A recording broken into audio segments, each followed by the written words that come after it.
नमस्कार प्रिय विद्यार्थियों।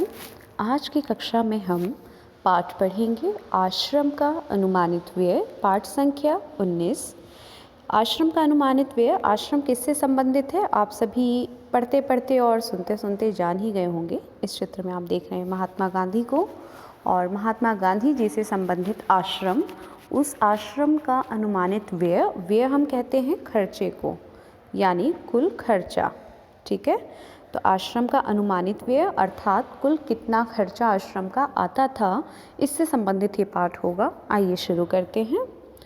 आरंभ में संस्था यानी आश्रम में 40 लोग होंगे। कुछ समय में इस संख्या के 50 हो जाने की संभावना है। यहाँ पे अनुमान लगाया जा रहा है कि कितने लोग हो सकते हैं।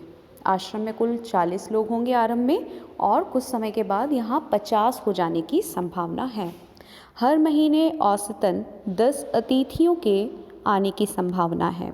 तो 40 से 50 की संख्या हो जाएगी, और 10 अतिथि भी हर महीने आ सकते हैं बाहर से, क्योंकि आश्रम है, वहाँ लोग मिलने जुलने आएंगे ही आएंगे।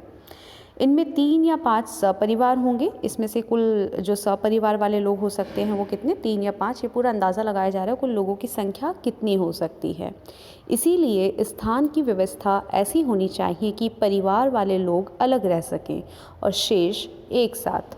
इसको ध्यान में रखते हुए 3 रसोई घर हों और मकान कुल 50,000 वर्ग फुट क्षेत्रफल में बने तो सब लोगों के लायक जगह हो जाएगी। इसके अलावा 3000 पुस्तकें रखने लायक पुस्तकालय और अलमारियां होनी चाहिए। आप सभी इस बॉक्स को देखिए, ये जो आपको पीले रंग का दिख रहा है, इसमें आप पढ़ेंगे कि क्या लिखा है। दक्षिण अफ्रीका से लौटकर गांधी जी ने अहमदाबाद में एक आश्रम की स्थापना की। उसके प्रारंभिक सदस्यों तथा सामान आदि का विवरण पूरा इस पाठ में दिया गया है। आप सभी विद्यार्थियों को पता ही होगा कि महात्मा गांधी जी दक्षिण अफ्रीका गए थे बैरिस्ट्री की पढ़ाई करने, और जब वो वहाँ से वापस आए तो उन्होंने भारत अपने देशवासियों के लिए कुछ करना चाहा और उन्होंने आश्रम की व्यवस्था की। उसी आश्रम की व्यवस्था के लिए क्या क्या प्लानिंग्स थी, कैसे कैसे किया जाना था, कितना खर्चा आएगा, कितने कमरों की आवश्यकता पड़ेगी, कुल यहाँ पर पूरे इस पाठ में इन्हीं सभी चीज़ों को चर्चा करते हुए एक अनुमान लगाया, एक प्लानिंग की। आगे देखते हैं कि कम से कम 5 एकड़ ज़मीन खेती करने के लिए चाहिए, जिसमें कम से कम 30 लोग काम कर सकें। इतने खेती के औजार चाहिए। इनमें कुदालियों, फावड़ों और खुरपों की ज़रूरत होगी। आप सभी को पता है ना, जब घर में कोई बड़ा फंक्शन, पार्टी या कोई भी तैयारी होती तो उसके लिए पहले से हम प्लानिंग करते हैं, लिस्ट बनाते हैं, कितने खाने की आवश्यकता पड़ेगी, कितने रुपयों की ज़रूरत पड़ेगी, कितने लोग आ रहे हैं मेहमान हमारे बन के, उनके लिए कितने कमरों की ज़रूरत पड़ेगी। तो वो सभी जो प्लानिंग होती है ना, किसी भी काम को एक अच्छे ढंग से अंजाम तक पहुंचाने के लिए प्लानिंग की ज़रूरत पड़ती है। वही प्लानिंग किसी काम को अच्छे ढंग से पूर्ण होने में हमारी सहायता करती है। वही यहाँ पर बात हो रही है कि जब आश्रम बनाने की बात हो रही है तो आश्रम किस तरह का होना चाहिए, कितने लोग होंगे, किस किस तरह के लोग होंगे, उनके खाने का कैसा प्रबंध किया जाएगा, उनके रहने की कैसी व्यवस्था की जाएगी, पढ़ाई लिखाई से संबंधित क्या क्या होना चाहिए वहाँ, ये सभी चीज़ें यहाँ पर चर्चित की गई। आगे देखते हैं, इस वाले आप अनुच्छेद को देखेंगे। यहाँ पर बढ़ईगिरी के निम्नलिखित औजार भी होने चाहिए। 5 बड़े हथौड़े, 3 बसूले और 5 छोटी हथौड़ियाँ, 2 एरन, 3 बम, 10 छोटी बड़ी छेनियाँ, 4 रंदे, 1 सलानी और 4 केतियाँ। ये सभी चीज़ पता है किस काम में आते हैं? खेती करने के काम आते हैं। आप सभी जानते होंगे, जिन्होंने खेती बाड़ी करते हुए गांव में देखा होगा, छोटे छोटे कुदालियों की, छोटे छोटे खुरपों की ज़रूरत पड़ती है मिट्टी को कोड़ने के लिए, मिट्टी को खोदने के लिए। और यहाँ पर देखें, हम यहाँ पर पढ़ रहे हैं इसे कि 4 छोटी बड़ी बेधनियाँ और 4 आरियाँ कुछ लकड़ी वकड़ी काटने के काम आती हैं, और 5 छोटी बड़ी संडासियाँ, 20 रतल, कीले छोटी और बड़ी, 1 मोगरा, लकड़ी का हथौड़ा यानी कि मोची के औजार, मतलब हर तरह के काम जो स्वयं किए जा सकें, खेती, बढ़ई, मोची के काम, है ना, बहुत सारे काम ऐसे जो खुद से किए जा सकते हैं, उनके औजारों की लिस्ट थी।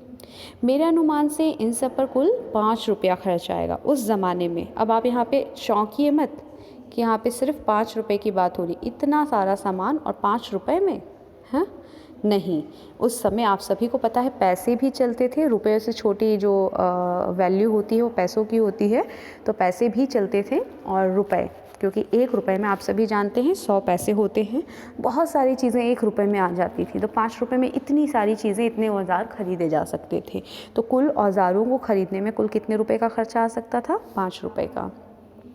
रसोई के लिए आवश्यक सामान 150 रुपये खर्च आएंगे, यानी कि रसोई के लिए जो आवश्यक सामान है, राशन, पानी, गैस सिलेंडर, जो भी तरह की चीज़ें हैं, वो कुल 150 रुपये तक का उसमें खर्च आएगा।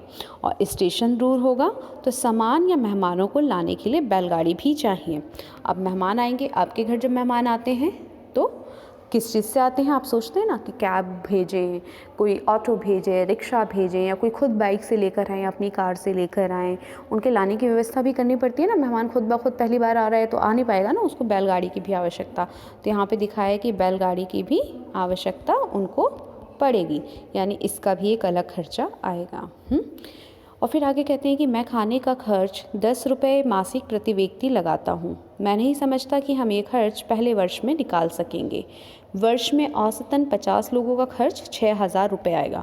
कुल कितने हज़ार रुपये इन्होंने जोड़ लिए? 6,000 रुपये का खर्च आएगा औसतन, यानी कि सालाना इन्हें एनुअल, पूरे साल में यानी कि 12 महीने में कुल 6,000 रुपये इनको चाहिए, ताकि एक आश्रम अच्छे ढंग से सुचारू रूप से व्यवस्थित तरीके से चल सके। अगली कक्षा में हम आगे पढ़ेंगे और आगे की प्लानिंग देखेंगे कि इनको किन किन चीज़ों की आवश्यकता थी और क्या उनकी आवश्यकता पूरी हो सकी। धन्यवाद। आज की कक्षा के लिए इतना ही।